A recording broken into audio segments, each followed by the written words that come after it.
Bonsoir à toutes et à tous et bienvenue dans ce nouvel épisode d'un 2-3 BD chez les libraires avec JLM Assurance BD. Alors ce soir, je vous propose qu'on aille faire un petit tour à Paris dans une librairie que j'aime beaucoup qui s'appelle Super Héros et on va les retrouver Léo pour les 3 conseils de la semaine. Salut Léo. Salut, Bon, tu vas bien? Tout se passe bien à Paris?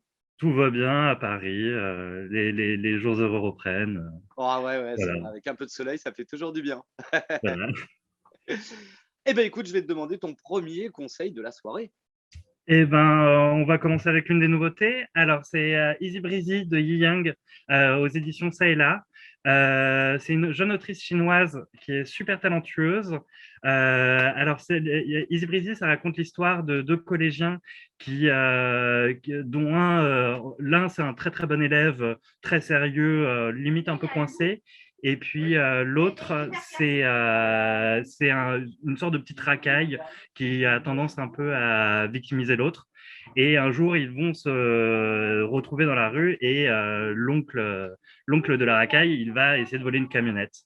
Et, euh, et en fait, sauf que le problème, c'est que dans la camionnette, il y avait une petite fille. Et du coup, ils se retrouvent qui était en train de se faire kidnapper. Et du coup, ils vont se retrouver à devoir protéger la petite fille du kidnappeur et eux-mêmes de la police. Et c'est très, très drôle. Il y a quelque chose, il y a une énergie vraiment qui fait beaucoup penser à Teiyu Matsumoto. Les planches sont assez incroyables. Il y a tout le temps elles ont tout le temps la pêche. C'est tout le temps drôle. Voilà, Tu peux nous en c'est un montrer joli petit coup de cœur. quelques-unes à l'écran à ce moment-là? Je Ah, vais en bah, mettre, hein, bien sûr, mais c'est vrai que c'est un peu compliqué. Je me vois à travers le petit écran, mais pour vous montrer, attendez, j'en cherche une cool, voilà, avec la camionnette qui fonce à fond les ballons, toutes déformées comme ça. Voilà, est-ce qu'on n'a pas envie de protéger ce sourire? C'est vraiment hyper drôle. Donc voilà, c'est plein d'énergie. C'est une jeune autrice hyper talentueuse qui vit en Italie et chez ça et là, qui a toujours beaucoup de goût pour choisir ses auteurs étrangers. tout à Donc fait. voilà.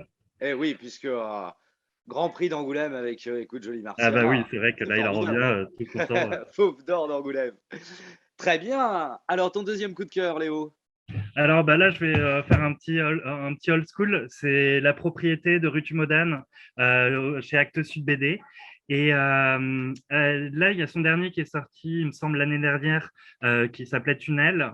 Après, que j'ai beaucoup aimé, que j'ai trouvé très très drôle. Mais La propriété reste pour moi le plus beau de tous pour le moment. Peut-être enfin à égalité peut-être avec l'autre sur l'attentat terroriste. Bref. Mais La propriété, en fait, ça raconte l'histoire d'une grand-mère et de sa petite fille qui vivent en Israël et qui se rendent en Pologne pour récupérer l'appartement qui leur a été spolié pendant la Seconde Guerre mondiale. Et ce qui est fait, en fait, sauf que la grand-mère, elle n'est pas du tout là pour ça. Elle est plutôt là pour retrouver son amour d'enfance. Et je trouve que déjà, le livre est très touchant parce que l'histoire enfin cette histoire d'amour, je la trouve vraiment très jolie.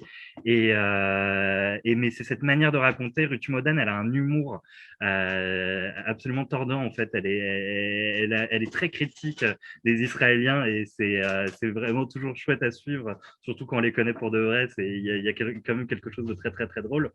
Et voilà, donc La propriété, je pense que ça reste un livre qu'on peut lire et relire et ça sera toujours aussi beau. Enfin, la scène finale, je peux pas trop, Ah bah oui, non, si tu... je peux montrer quelques planches, mais c'est dans un cimetière juif en Pologne et c'est d'une beauté incroyable.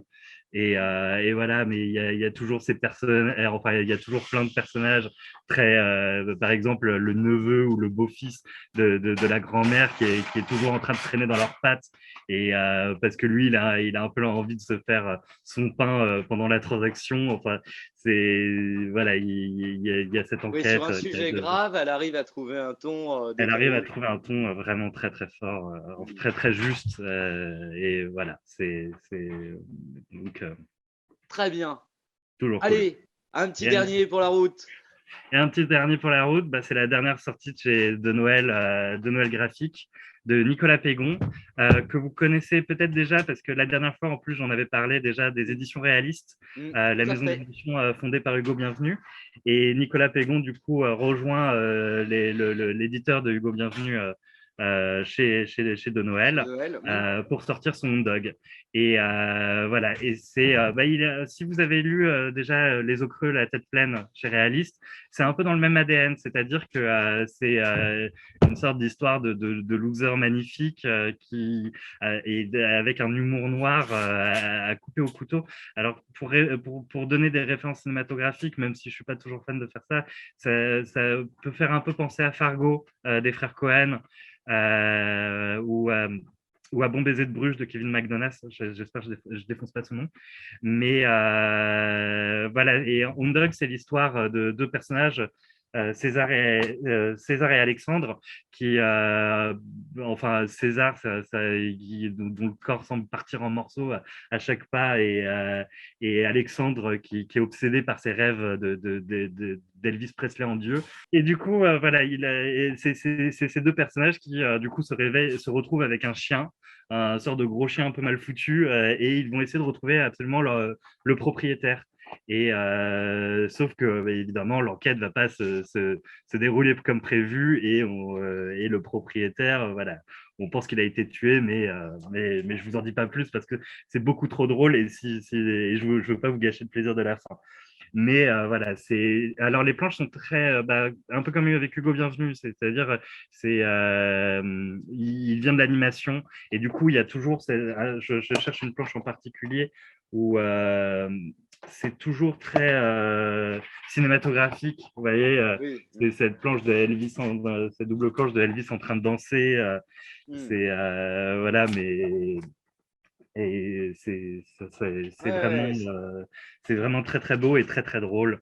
Et voilà, moi c'est un de mes derniers gros coups de cœur, et je trouve que c'est une voix assez unique dans le polar, si on peut appeler ça un polar d'ailleurs, mais qui vaut vraiment le détour. Et c'était la première fois depuis longtemps que je lisais un livre et que immédiatement après je le relisais tellement j'avais Tellement envie ça t'a plu. de replonger Ouais. dedans, quoi. Bon, ben Donc, voilà, amis téléspectatrices et téléspectateurs, vous savez ce que vous avez à faire. Vous précipitez un super-héros et vous demandez à Léo les 3 conseils de la semaine. Léo, je te remercie beaucoup je t'en pour prie. ces 3 conseils de lecture. Et puis, je reviendrai.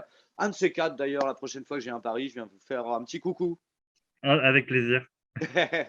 Merci Léo, à bientôt. Je t'en prie. À Allez, bientôt. Salut. salut.